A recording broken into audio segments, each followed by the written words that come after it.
afternoon. My name is Gary Johnson, and welcome to Calculations, the talk show. We are here with our special guest, Mildred Muhammad. This is part 2 of our 3-part exclusive interview series. And if you were here for part 1, you were not disappointed. I heard a lot of people caught up with us. I want to start off briefly with some statistics for part 1.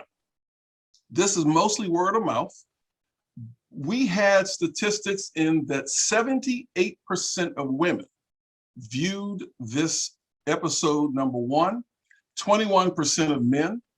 We had thousands of people representing all 50 states saw part 1 2 weeks ago. The top states that viewed this broadcast in this order: North Carolina, Florida, Georgia, Texas, and Alabama. I've had more phone calls and more questions, and people are ready for part 2. We are not going to hold back. Mildred, welcome, welcome, welcome. What are your thoughts about part 1? How did you think things went? I thought it was amazing. First, thank you for this opportunity for part 2. I thought it was amazing because I believe that we answered a lot of questions that people were curious about.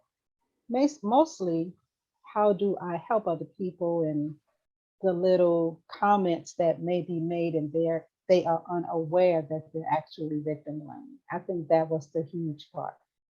Oh, no question. Guilty as charged. I was one of them. I had to admit it. Yep. You know, when you know better, you do better. You do but better. I certainly believe that I unwittingly, unknowingly, was not as supportive as I could be, just due to a lack of not knowing, lack of just didn't know. And so I want to start off part 2 with showing some snippets of a seminar that you gave, I think, last week in Utah. Right. And we're going to just go through and look at a couple of aspects of your speech to this group in Utah. So let's take a look and a listen.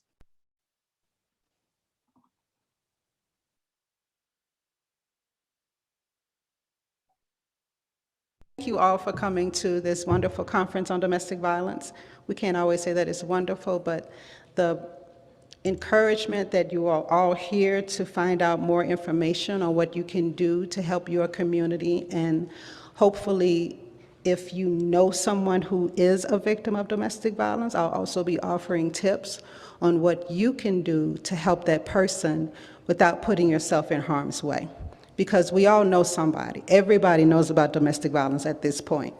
It's not unless your head is in the sand or you're from another planet. Everybody knows about it. It's just we don't always know what to do, and we don't always know how to talk about it to where people will feel comfortable discussing the subject, because it's a touchy subject. Domestic violence doesn't have a gender, it doesn't have a religion. It doesn't have an economic status. It happens to everybody, from the very poor to the very rich. This has touched everybody. It's just that we as a community, we're not sure of how to address it, either to the victim or to the abuser. But what we have to stop doing, it's 2022. I've been doing this for 20 years as an advocate. We have to stop asking the victim, why do you stay? We have to get past that. There are so many reasons why the victim stays, and I want to make it a point that you understand that a victim can be any gender. So I'm not here just to talk about women who are victims of domestic violence, but there are men that are victims too. And until we address the totality of this issue, we will not get ahead of it. We have to start holding abusers accountable. So instead of asking the victim, why do you stay? Start asking the abuser, why do you abuse? When you ask a victim, why do you stay? This is what you're doing. You're putting the total responsibility of the abusive relationship on the victim, as if she left or he left, then the abuse would stop. No, up to 75% of victims who try to leave an abusive relationship are either hurt or killed.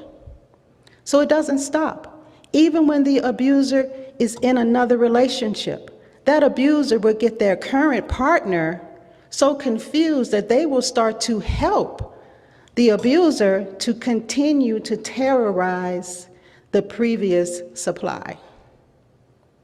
Most of the time we're talking about narcissists. We don't like to talk about them, we don't like to put a name to them, but most of the time we are.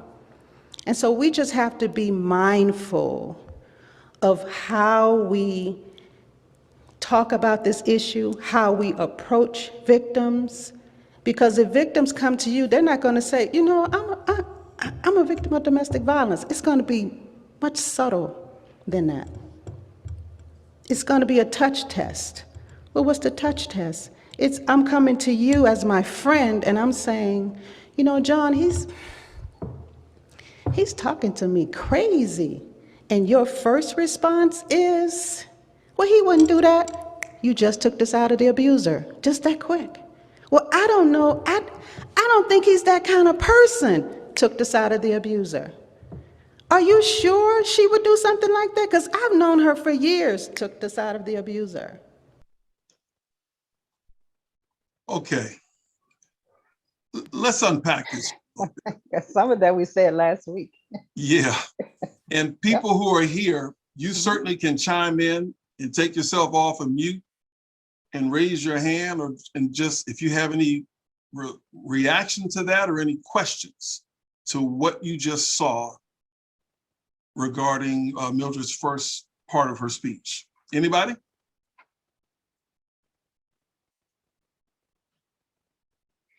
Don't be scared. That's what I tell them in the presentation. Don't be scared. It's okay. Don't be scared. All right. I had never heard of the touch test, but go ahead, Janice. Yes, as you were saying that, I thought of many instances where girlfriends who are married, and I'm not married, have said, you know, something about the husbands or whatever. And I would say, you know, I think you're being a little hard on them because I have a great relationship with the husband too. And so I don't see that part. And so I didn't think about it until you just said it. I am taking the side. I don't know if they're abusive. I don't know if they've ever been physically abusive, but if there's a potential they are, I have unwittingly supported the spouse. Correct. And it doesn't matter if you don't know if they're emotionally, verbally, or physically assaulting the victim. The fact that she came to you and said, this is what it is all you need to know. A victim shouldn't have to go into detail with you. I know many people are friends with the abuser that you don't know is abusive, but that's because that person is only allowing you to see what they want you to see. I call them you heard the Dr. Jekyll and Mr. Hyde. Well, the Dr. Jekyll is at home, but the Mr. Hyde, which is HIDE, because this person is hiding in plain sight, right in your face. And you cannot fathom that this wonderful man or woman has the capacity to go home and terrorize their family. I just don't understand. I can't wrap my head around that. That's the point. If I show you how nice I am, that I'm helping in the community, that I'm this wonderful woman or this wonderful man, and there's no way that I could even be affiliated with such a word as an abuser, then of course you're going to second guess that. But you don't live with them. My mom always said, you don't know a person until you live with them. So you're seeing what I allow you to see. And if that person has the courage, because it takes courage for a person that's at home being victimized to come out to someone and say that. And if they come to you, you have represented a safe place for them to come and deposit their emotions with you. And if you don't respond correctly, they won't talk to you again.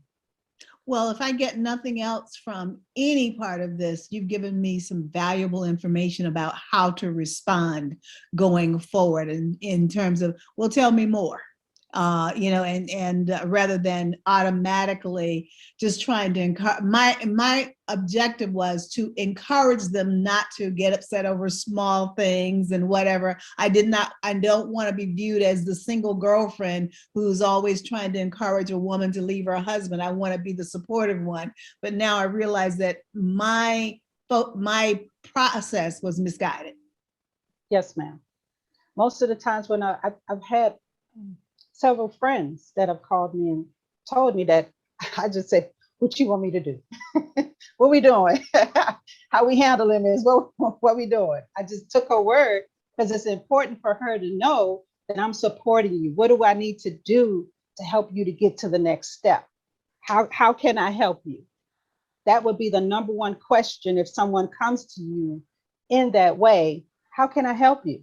They may not have thought of anything to do, because that's one question a victim is never asked. We're always telling them what to do, and maybe you shouldn't do this, and maybe he was tired, which in turn, you're just causing them to feel small and unable to articulate to you the severity of what they're experiencing, because it's not always a physical assault.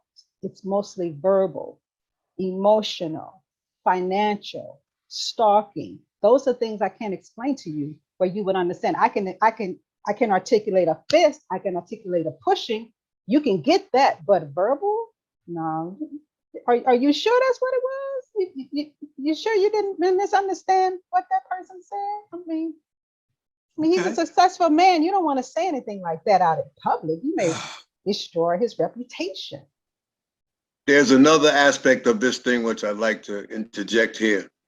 Having viewed this not only as a family person, but as a police officer, I found that the single biggest. No, he got hung up. And if we learn to deal with the fear factor. What happened? I got. Can you repeat that, please? Yes, sir. Yeah, back up. Yeah. For a minute. Okay. I think that the single biggest thing to deal with respect to victims is what I call a fear factor. I learned this as a police officer in New York City. Fear factor and embarrassment for men. Men don't want to admit if they've had that kind of thing. You don't want to admit that your girlfriend or wife can beat you up. That's number one. And they've even been reluctant to report it to the police. I've had them say, well, no, nothing happened. I got the black eye by stumbling over a chair. It's an embarrassment thing. But with the women, 99% of those that I had to deal with, both as a family member and as a police officer, had to do with what I call a fear factor. And when we learn to deal with that helpfully, it would allow them to break out and at least speak truthfully about what's going on. Either it's the fear of economic sanctions, the fear of physical sanctions, the fear of what other people might think that you've done something wrong to deserve this, that kind of thing. Those two aspects, I think, are the single biggest encumbrances to us helping people who are victims. Men, the embarrassment is the single biggest thing. No guy wants to admit that his girlfriend could beat him. Correct. No matter how big she is and how small he might be. And I've seen some women bigger than truck drivers. I wouldn't be embarrassed. I would do the best I could. Right. And then this other thing about the fear factor. I find that if we learn to deal with that up front, somehow, whether it's economic, whether it's saying, don't worry about it, you have a place to live if you need it, or we can get you money, or something will happen, that kind of thing. When we deal with that, we can begin the road toward helping. That's all I want to add. That's the thing. Just those two comments. I completely agree with that in terms of fear and shame, because men, they've had other men, some police officers and some people in authority say to them, you let that little girl hit you. I thought you were stronger than that. Now you're attacking my manhood, and they don't want to address that in public. In terms of fear, there's a fear, an emotional fear that a woman feels when she knows that her significant other is going to hurt her. And that's a fear that I just cannot articulate, because I had that fear with John, and I just could not get anybody to believe in me. I didn't have any scars. I didn't fit the profile. You're too articulate. You got a brain. Why is this happening to you? I mean, it's just, that's a fear. Can't articulate that. Even when they say they're going to kill you, you have to take that seriously. You just can't say, oh, they were just playing. They came home from work and was tired. No, they mean that. They mean that, and it's going to come one way or another. It's coming.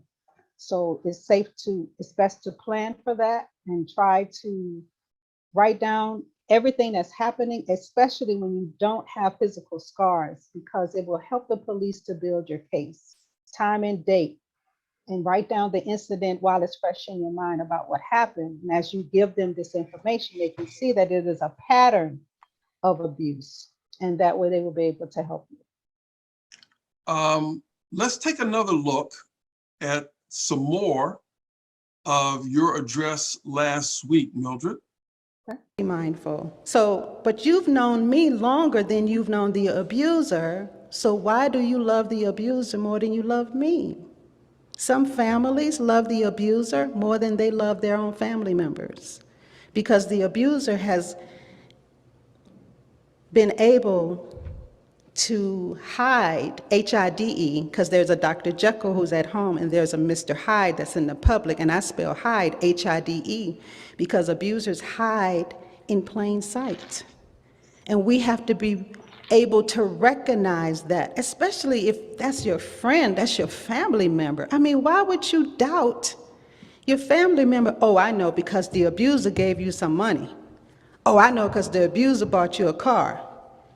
Oh, I know, because the abuser said all these nice things about you to confuse you that, you know what, she's the problem, or he's the problem. So John and I were married for 12 years. We have 3 children, one of who already called me. And I didn't have any physical scars.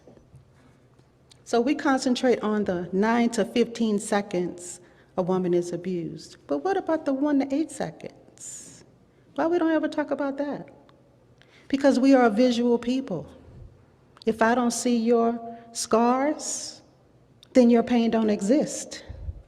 So until I see evidence of your abuse, you're not a victim.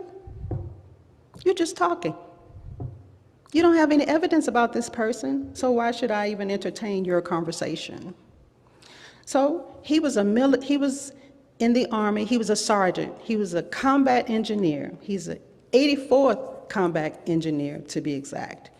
He was an expert shot. He could make a weapon out of anything. I think some of y'all in here old enough to remember MacGyver. They got a new one now, but y'all remember the original one, right? And he can make a weapon out of anything, but that was John.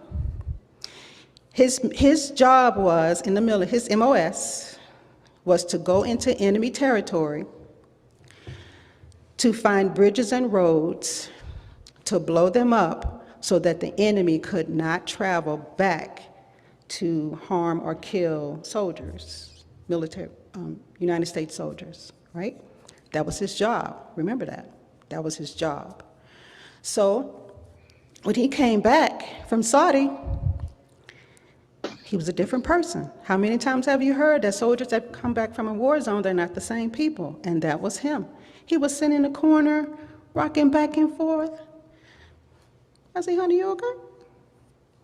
He said, yeah, I'm good.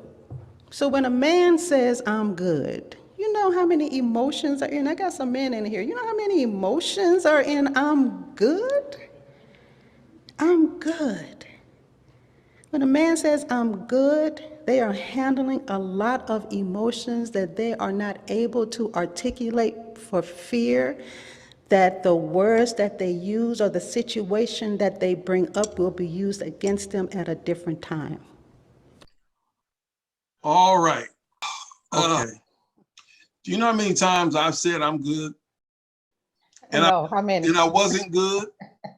Right. So, I mean, so let's talk about that. What in the world? I'll open it up to anybody first. Any reaction? Well, as she was speaking, you did a beautiful job of enabling us to visualize, first of all, that scenario. So I could just see you in a room and him in a corner rocking. And when people say I'm good, I know I say it often, and I'm so far from being good. It is, I don't want to, first of all, it takes too much energy at that moment. When I'm emotionally overwrought, sometimes it takes too much energy to try to unpack it and tell you what I'm feeling. The other times I just need to, I believe I need to be alone and try to process it. But as I process it on my own, sometimes I come to some crazy conclusions. And so, yeah, I could visualize as you were saying that. And that's can be a very dangerous position, particularly when you're noticing the visual of him sitting there rocking. Who's good? Who's sitting there rocking? Right. Yes. Nobody. Nobody. Right. There's a lot of mental processing that goes along with the situation that you're in, that you are trying to come away with a resolution, and it takes longer than it usually does. And that's when I've noticed that people say, I'm good. You can see the wheels turning in their eyes. You can see that they're thinking about something. And then when you ask, oh, I'm good, I'm good. Doc, you want to jump in, or you just leaning forward? I've had opportunity when someone says they're good to use that psychology degree I have. And when they say they're good, I'll say, well, what's good? Say, what do you mean I'm okay? I said, well, tell me what's good. Tell me 3 things that are good. In other words, I'm really not searching for an answer as much as I'm trying to encourage conversation. Right. And so we don't let that I'm good go. It started when my kids were little, come home from school. How was school today? Fine. I said, well, what made it fine? Now they're in trouble because they got to try to think of something. Well, when somebody says I'm good to me, I says, well, what makes it good? What are you talking about? And then I might even offer the fact that I've said I'm good sometimes. It's called sympathy. And I haven't been good. And I'll say to the person, I know you're not like me. When you say you're good, you must be good. So tell me something good. What's going on that's good, for example? Right. It sometimes forces them to try to think of something. Boy, I see this internet connection thing is popping up. I don't know what's going on here. I have to get Gary to buy me a new computer. But anyway, you're good. He's laughing.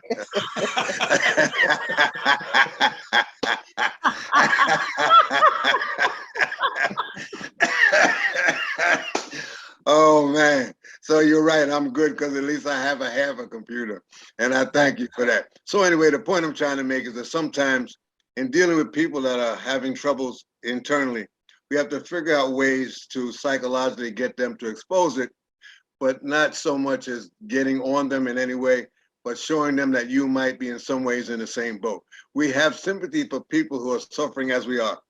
If you meet somebody that can't pay their rent, if you say to them, boy, I'm having trouble paying my rent, suddenly you got a friend, and then they might go into further. So what I've learned with people that seem to be having some internal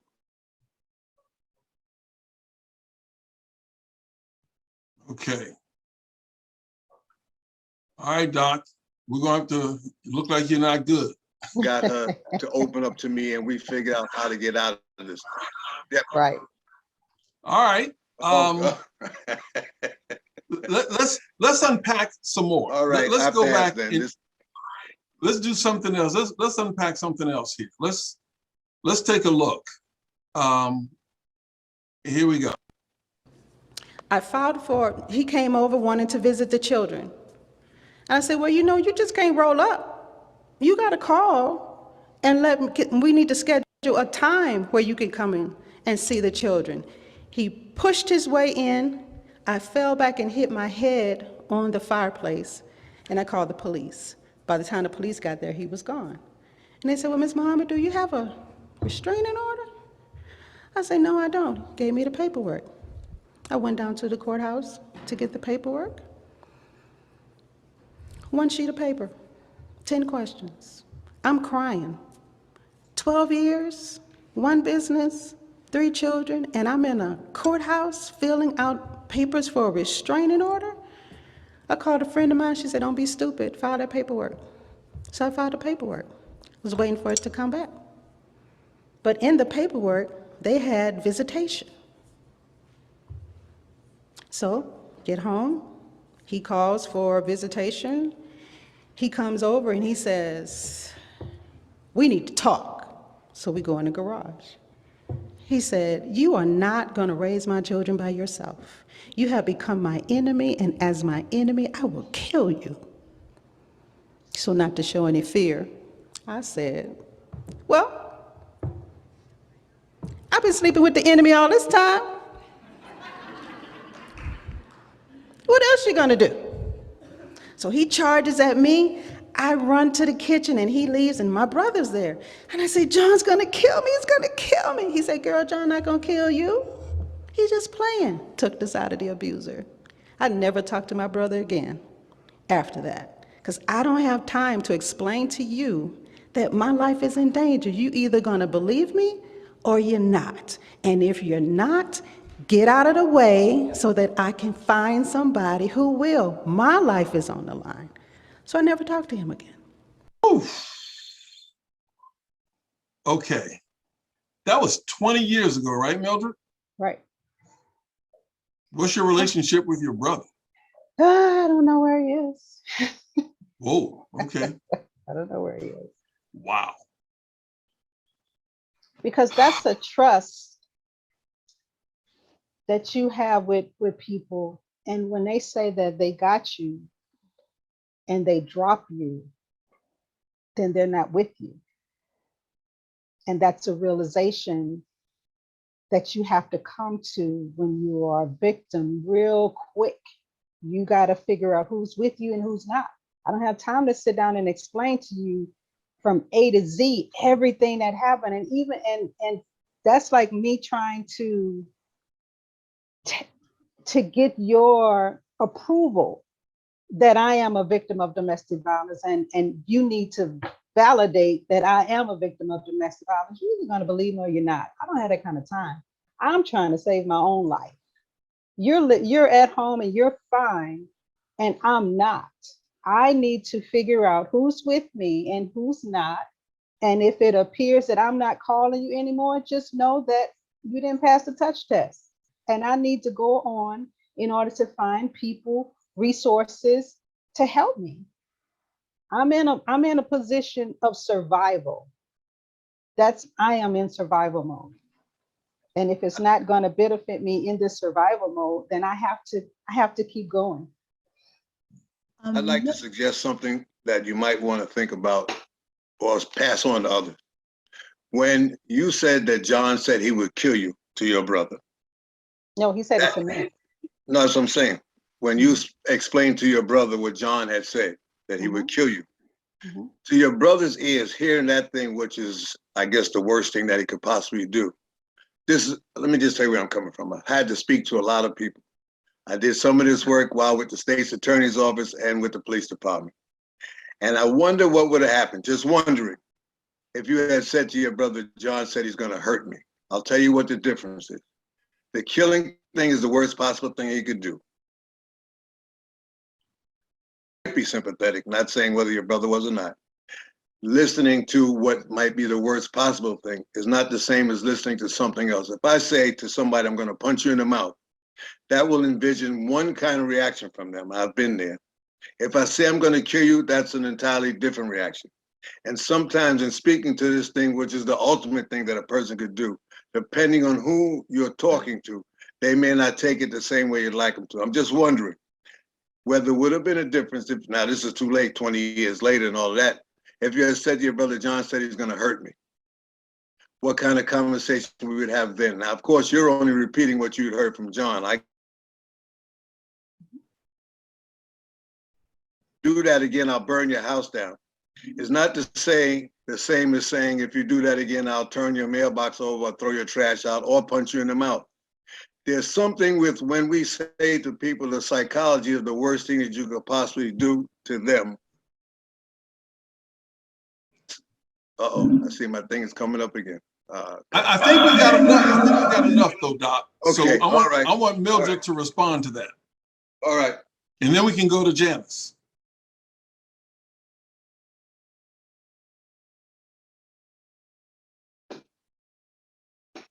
I'm in survival mode. I don't have time to articulate to you or to help you to understand the severity that I'm in. You're either going to believe me or you're not. There are a lot of people that want more information about what a victim is going through so that they can decide if they are going to help them or not. And most of the time, it's after the woman has been killed when you hear, oh, I didn't know it was that serious. Oh, she was a good old girl. I just thought that she could have got away. She told me that he was threatening to kill her, but I didn't take it seriously. I just thought that it was something she was saying to get attention. Believe me the first time. I don't have time to go through all of the scenarios, what if, what that. This is what's happening to me right now. And this is why we are in this situation, is because people don't believe the victim, because the abuser is such a wonderful person. And you get so many calls back to the same house about the same issue with a different injury, and still nothing happens because we don't want to believe that someone can actually hurt or kill a person that we know. So we minimize what the victim is saying so that we can feel better that, I heard her out. I heard what she had to say. I don't think it was as serious as she said it was. Maybe if she would have used certain words, then perhaps we would have taken her seriously. No, you're either going to believe me or you're not. And I'm speaking as a victim, as a survivor, and for other victims who have expressed the same things to me. They just didn't believe me, Ms. Muhammad. I don't know what I could have said. I don't know what I could have done to get them to believe me. I don't understand why I got to go through all this for people to believe me. Why is it the victims have to dot every I and cross every T, and the abuser doesn't have to do any of that, and he gets off with abusing and terrorizing, harassing and stalking and financially abusing me? What do I have to do as a victim to get society to understand I am in trouble? I need help, and no one is helping me. What do I need to do? What words can I say that will cause you to have an action towards me to help me? What do I need to say? I said it all. I went to the governor. I went to police officers. I went to nonprofit organizations, and none of them believed me. So what could I have said? When they believed me, once they caught him and they needed my help to put him in jail. But before that, nobody believed me. The Tacoma Police Department didn't even put my restraining order, my lifetime restraining order, in the NCIC, the National Center Information Center.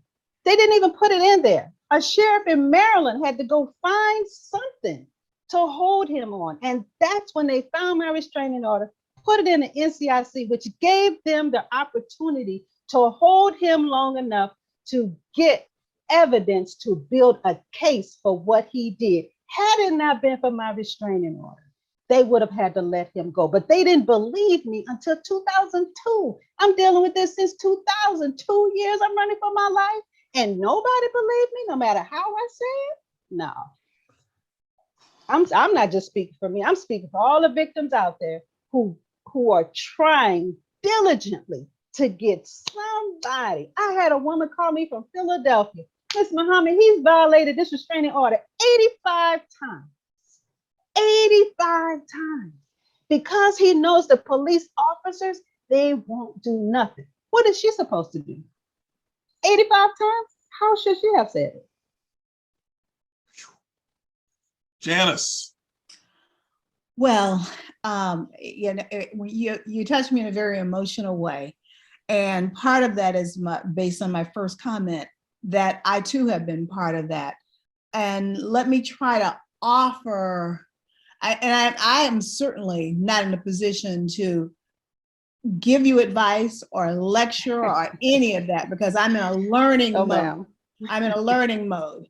And so, but I do offer that many times when people don't respond, that they believe they're coming from a good place. It is not saying, I just don't want to believe her. It says, I don't, we want to believe the best in people. And my stepfather, and I realized this after my mom had passed away, well, before that, but I just really processed it.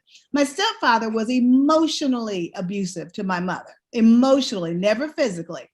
But because he was such a charming man to everybody around, he was a pastor. So he had that reputation. So people can't look beyond what's in front of them. And my mother never complained to anybody. She was the stoic type. She confided to her sister. I was in the house, I saw things. But people, if they don't see it, I think sometimes it's hard for them to visualize it. So it is not that they intended to do you harm. They did, but it was not that they intended. And I will venture one little thing about your brother. In that same sense that I think if he had truly known the extent of the danger, if he could have believed it, he may have responded differently. But as a person who has no surviving siblings, I just encourage you to give some thought to perhaps the richness it would add to your life to have a relationship. And I know I can tell from your eyes here that is not. I don't know where he is. I don't know where he is. Yeah, but you know, Ms. Mildred, you are a phenomenal young woman. And if you chose to find him, you could. I honestly do not know where Gary can help you with that. I can say that there are many pastors' wives, many men and women who have spouses that are in authority that will not say anything because they will not be believed. It is not because they don't want to tell anybody, but they have done their assessment. They have looked at who they could talk to. They have went into their minds. If I say this, then this is going to happen. If I do that, they did the consequences, the pros and cons. They've done all of that. And they came to realize that I just got to deal with this on my own.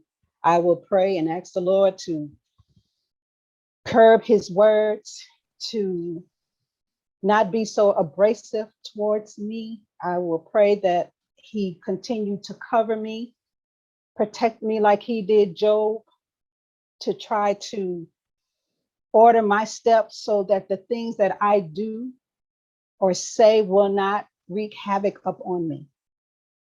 I guarantee you that. My mother was a unique person. She absorbed a lot, but she also decided, she told me that she made a decision to go ahead and build her life. And it was not dependent on what he said. She knew that if she said anything, all of them, both my mother and father, were good friends with the bishop. And she said she knew that the men were going to stick together. Right. And so she went ahead and continued to do work in the church and ended up in a higher office than my stepfather. That just really exacerbated. It irked yes, him. It did. And so he became passive aggressive then, but right. He knew better because of her stature was so high. She was over all of the female auxiliaries for the Diocese of New York for the Church of God in Christ. And so he knew he couldn't do anything too outrageous, but there were just little barbs and insensitive things. But she decided that she was not going to be this wilting flower. She decided she was going to go ahead and build a life for herself. But I also believe that the fact that she absorbed so much of that is the reason that she ended up dying young at 77 of cancer. Yes, ma'am. Yes, ma'am. And I'm so sorry for your loss. I'm so sorry. Thank you. Thank you. I've got questions coming in. Okay. On my little, because I asked people to chime in with questions. The first question, I'm going to ask. I'm just going to jump in and ask it. I don't know if you remember this, Mildred, but you and I were having a conversation offline a couple days ago, and I asked a question, and you responded in a way that just blew my mind. It's just never thought. And I asked you about, we're talking about forgiveness. Mm-hmm. And I said, knowledge is a dangerous thing. So I learned a few things on episode 1, and I've learned that I don't know what I don't know, because I thought I had everything, and I thought I framed this question in a very knowledgeable way until you answered it. I said, assuming that a victim is safe. And then you stopped me and said, a victim is never safe. And I'm like, whoa. So I never had that. We, talked about that. But I'm just going to put it out there. Is it possible to forgive an abuser? It's possible to forgive anyone. Forgiveness is a choice. When people try to impose that a person is supposed to forgive, and it's not for the person who wronged you, is actually for yourself, so that you don't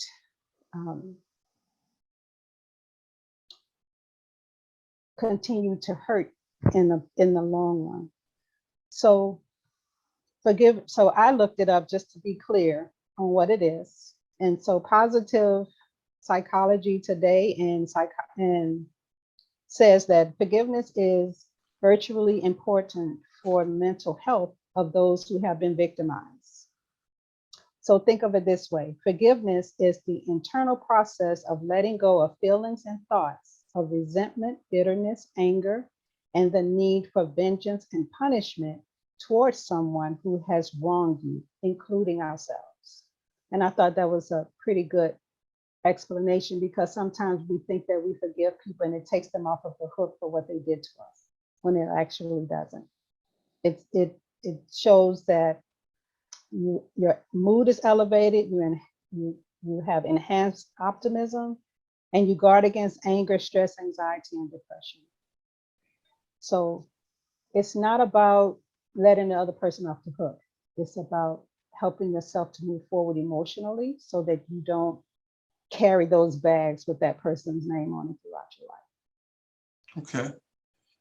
Here's a 3-part question from someone from the outside in the audience. Gary, please ask Mildred, how did she recover from this situation? This is the first part. Second part, what did you do for treatment? And then lastly, did the treatment help you? Okay, so can we do one? How did you recover? How did you recover? What did you do, and did it help you? I recovered by fasting, praying, asking God to put people and resources in place for me, journaling. I didn't have, I tried to go to counseling with me and my children, but the counselors that we went to were not interested in, they were interested in helping us, but they were more interested in being famous. So I went to the library, I got a book on counseling, and I learned how to counsel me and my children myself. And with that, I had to set up a boundary of how we would relate to each other. So there could be no name calling. We had to allow everyone to feel what they feel, even if we don't agree with it, because everybody's entitled to their feelings and no one can take your feelings away from you. So I didn't receive any treatment from anyone. I just journaled. I felt that because other people were not really interested in helping my children to heal, they were more interested in just getting information to report to the news, that I was the best person to give them the help that they needed. So we watched, they wanted to watch home videos, we watched home videos. They wanted me to narrate, I had to put my emotions aside to give them what they needed. I never spoke badly about my children, about John to our children. I wanted them to have a healthy assessment of the situation, and whatever outcome or thoughts they had about their dad, it was based upon their own interpretation of that. Did they know he came here to kill me? Yes. Did they talk to him while he was in prison? No. Did I take him to go visit him in prison? No. So that's how we got through it. Okay. Another question we have here. If you could be your own advocate, what would you do? I would believe me, number one. And then I would go about helping myself to get a safety plan so that I would know what information I needed to take with me if I decided to leave: birth certificates, social security cards, passports. I would go to Walmart, get a track phone because they don't track the phones. And I would get a Walmart card to start putting money on the card, $20, whatever I could put on there without it drawing attention that money was leaving the area or the bank account. I would leave my safety plan at work or away from the house, or give it to a friend, one trusted friend who would hold that information for me. I would take a pair of clothes every day to work so that I would have clothes for me and my children. And once we leave, then we wouldn't have to go back, because the object is to get everything that you need so that you don't have to return. And many victims that have had to return were either hurt or killed. Get all the stuff you need before you go. So once you leave, you're gone. That's what I would have done if I was my own advocate. I would have believed me first, and then I would have set up a safety plan on the ways that I can leave safely and strategically, because you have to be strategic. And the only thing that a victim has when she decides to leave is the element of surprise. Once you lose the element of surprise, you're done. Well, who do you trust? I mean, you said that one I person. trust a friend. I trust a friend that says, "What you need me to do?" Because Okay. you always got that one friend that say, "All right, what we doing? Where we need to go?" That one Always ride got or die. that one. Everybody Okay. got one. That's Yeah. the one. Because she or he, they won't say anything to anybody at any time. And please, if you're planning to leave an abusive relationship, please don't put it on social media. Don't announce to the world what you're getting ready to do. Don't tell them what the person has done, will do, can do to you. Just make a plan and leave. Take all your information with you. And as a matter of fact, I have a safety plan that I wrote. Planning my Yes. escape. It has Well, all the information in here, all the organizations throughout the United States, coalitions that you can contact in order to help you to get the resources that you need to be safe. we'll make sure that people have access to your books and the resources available at the end of the show. We'll have a frame at the end of the show about that. Here's a question from a guy who says, ask Mildred about men. What does she think about men? Men are cool. They're not John. They're cool. They just, if I've always said that it takes a lot of courage for men to come to domestic violence events, knowing that the majority of the conversations or the presentations are about men abusing women. And I just think that that's courageous and brave of them to do that. And I appreciate every last one of them that come out to these events to support women, whether it's your wife, your daughter, your mom, your auntie, your cousin, or just the women that are in the room. I just really appreciate you all doing that. And I appreciate you for having this forum, because there are a lot of people that shy away from this conversation. And it is a conversation that we need to have on a regular basis. This is the 20th year of the sniper shootings. 20 years, 2022. Well, I can tell you from a personal standpoint, I'm all in.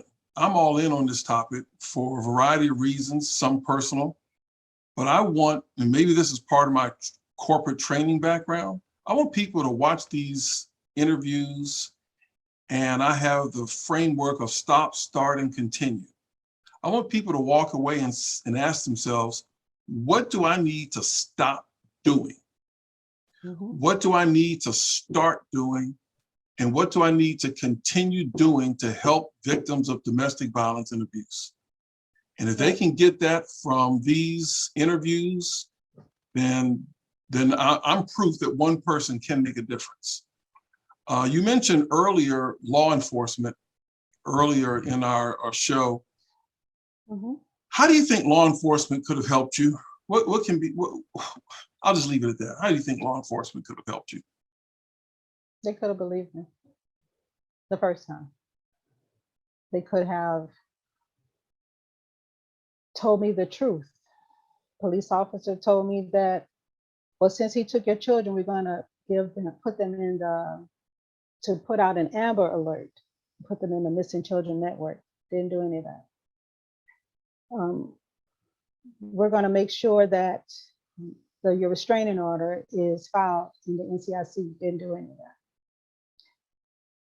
I'm pretty sure in 20 years, a lot of things have changed in order to assist victims of domestic violence. There are domestic violence task force now. There are special task force from federal, state, and local government now. They didn't have that before. And so it's just that the movement is changing. It's going more towards rescuing the abuser and not helping the victim as much as they should. They're changing the terminology. They're changing the laws. There's a prosecutor that said that they will no longer prosecute or go after abusers that violate a restraining order. So what's the point in filing one if you're not going to enforce it? You know, I want to get Janice in here in a second, but I keep going back when I hear your story. And as a parent, it breaks my heart, but some people don't know that you were without your 3 children for 18 months and you did not know where they were. I cannot imagine. I cannot imagine. That's a long time. And not knowing. Nobody would help me though. That's the deal. I went to the FBI and told them that my children are out of the country. And it's a federal offense to take them out of the country without the knowledge, without the other parent knowing. They just wanted to put me in the middle of a parking lot and use me as a decoy to lure John out. That was their recourse for helping me to find my children. Janice, you're up. Well, the entire story is heart-rending, but it is so educational. I will just share that there is a app called Nextdoor. I'm not sure if you all are familiar with it, but it connects communities who are, local communities to each other. So it's like a community newsletter. Okay. Just yesterday on the Nextdoor, a young lady talked about her husband being abusive. She wanted to get out. She needed help and she was asking for our help. And one of the responders said, take this offline. Right. And I noticed that was what you said. And so when I get a link to this show, I'm going to personal message her all of this information. So when you do a personal message, it goes directly to the person and it doesn't show up in the social media section of it. But it is heart-wrenching to hear of your story, your ordeal. And what it reminded me of is when I said to my mother about why not say something to the people at church. And she said, it's the good old boys club. She said, they're all going to stick together. She had seen it with other women. She'd experienced it. And she knew that that was not a place she could go. And I'm not anti-men at all. But I'm just saying, because men are mostly in police enforcement, and it's a club, it's sort of a macho club, and the way they justify it in our mind is that women are hysterical. Right. because we can't have an original thought and think that this person is harming us and we will be believed. I saw a question that said, if I had been a white woman, would I have gotten the help I needed? Absolutely, because even white women told me that. If you were white, Ms. Muhammad, you wouldn't have none of these problems. They would have came to your rescue so quickly, you would be a rich woman by now. So yes. Well, thank you. Thank you. You truly educated me in a way. And I'm like Gary, I thought, I'm the most empathetic person out there. And, I'm supportive to my girlfriends and I don't try to encourage them to leave their husbands. I just thought, I had all kinds of halos on my head and you just kicked them all off and I'm happy for it. But I'll say this to you and I've said this before in presentation. If you have a friend and that friend is not talking to you the way that they used to, it's because you said or did something that made them feel that you were not the friend that you said that you were. So I would say to you to either email or call that person if you still have their number and just say, I'm sorry. I didn't understand. That goes longer, that goes so far than you will ever know. Because all we want is for the people who say they love us to believe us when we are, it takes a lot to come out from behind that door to reach out for help. And just to be sent back, it's just so hurtful, So just call and just say, I'm sorry. I can tell you I did that. I picked up the phone and I made a phone call and I said I was sorry.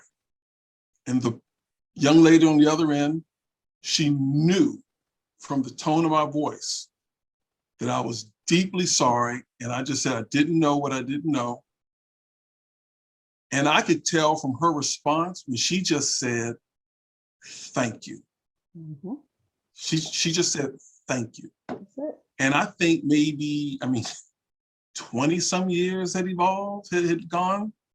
So it makes a difference. Yeah.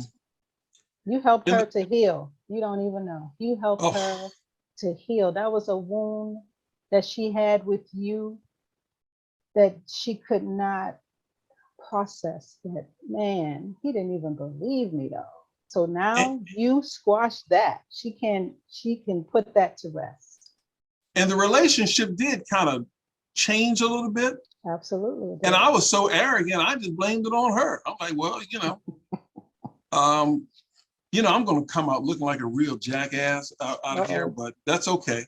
I can take it. I'm all about the learning. So when you know better, you do better. Mm-hmm. In the time we have left, I have another question that I want to know, actually. Should there be school-based education and prevention programs for domestic violence? And if so, what's age appropriate? At what age do you start? What grade? There are programs throughout the United States that start at elementary school, teaching them about healthy relationships. What they thought would happen is that the children would find this information out and turn in their parents, right? And then they wouldn't have anywhere to live. But in turn, what it did was taught the children healthy relationships, and then they went home and talked to their parents about it, which they saw with the effect it was having on their children, and they changed. Wow. So it has to start at a younger age, because by the time they get to high school, it's done. Because next is college. Right. Not saying that it can't be overturned, but even in some of my son sent me a video that a young girl did in middle school, 15, and she was saying, stop saying that you're a victim of domestic violence. If he hit you, that means he loved you. If he want to have multiple partners, that just means you got to share him. But stop all that. That's not domestic violence. That's just love. See all these bruises on my face? This is how much he loved me. And my son say, now what, Mom? We got to go younger. And we don't know what their lifestyle is at home, because if that's what they think love is coming from home, then we still got to go into the schools to teach the children what a healthy relationship looks like. Would it be easy? Nope. Somebody got to do it. Wow. Any final comments, thoughts from our panel and people who are listening before we wrap up? Number two, I feel like I just came out the weight room. I need to take a nap when I get here and process, when I get finished. But this has been great, honestly. Janice. I was about to say, this has been great. It has been so educational. And, you know, they always say each one teach one. So if we can all just teach one, and I'll reach out to the lady I saw on social media, because I agreed with the woman who said that's dangerous for you to put that out there. Because she put everything you said about the escape, she wanted to get away or whatever. So I will reach out to her and just try to chat and try to be a friend and see how I can help. Give her the domestic violence hotline number, 800 Okay. 799-7233, because you don't want to get too involved in that. And whatever you say to her, don't say I got you, don't say I got you, don't say I'll do whatever I can do, don't say that, don't say that. Because those words to somebody in pain is a different meaning to you. Okay, so that's 799-7233. Correct. Okay. Give her that, and then they'll be able to help her with everything that she needs in her area, what resources are available. They'll be able to give her legal representation if there's something available for her in her area. Okay. So just keep that number with you so that if someone else comes up, then you know, maybe you should call the domestic violence hotline. That way you're helping, but you're not involving yourself in their life. Right, right. Thank you. Thank you for that. And thank you for this presentation and for enlightening all of us. Yes, ma'am. Thank you for coming. Thank you. All right, folks. That concludes part 2 of our conversation with Mildred Muhammad. You will be notified when we get up to part 3. I thank you, and as always, be patient, be kind, be considerate. I'm going to share something that I learned from Doc Semper, and I call it Gary's good person rule. Everybody's a good person until conclusively proven otherwise. I learned it from Dr. Jerry Doc Semper, and I thank you. Until next time, be safe. This is Gary Johnson for Calculations Talk Show, and we're out. Thank you, brother. Take care, Thank you. Mildred. Stay out of trouble. Stay out. You too.